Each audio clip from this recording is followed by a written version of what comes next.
Okay, dito po ako bumibili ng kikiam. Ito po si Pido. Yung sa likod po.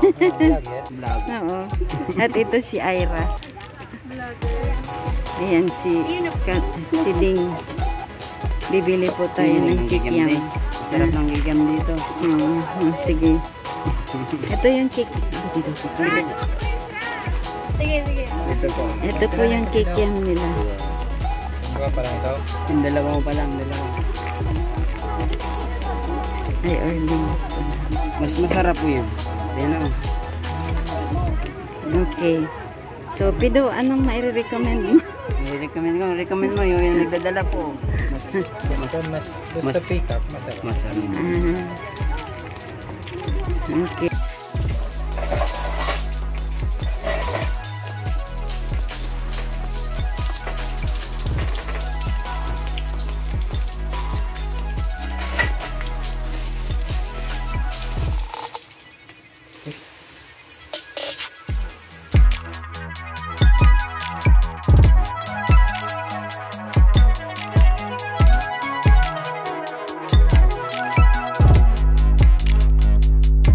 I-prepare po natin ngayon ay yung sauce ng kikiam.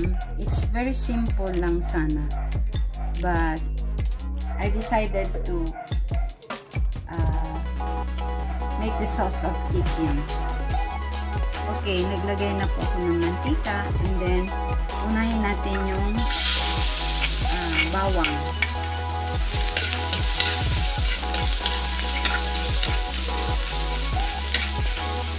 Sunod ko na kaagad yung sibuyas. Yung bawang at yung sibuyas ay hindi ko na sila pinapa-brown na matagal. Para yung lasa ng bawang at ng sibuyas ay lumabas pa. Yung hilaw na lasa nila ay matikman sa sauce. So, lalagyan na natin yung ating suka.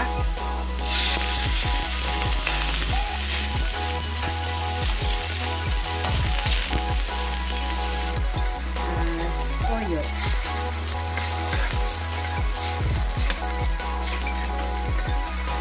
Then, yung paminta. Konting sugar.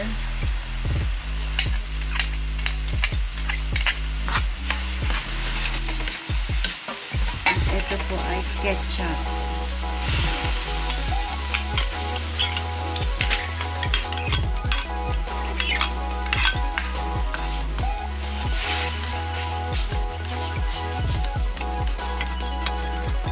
Okay, lagyan po natin ng konting tubig kasi masyado siyang thick.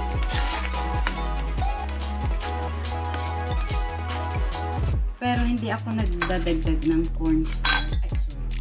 Hindi ako nagdadagdag ng cornstarch and wala siyang vetchin or whatever.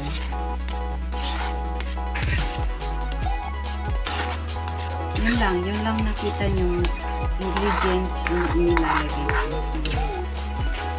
Okay, ayan po, kumukulo na yung ating sauce. So, last natin ilalagay yung ating sili.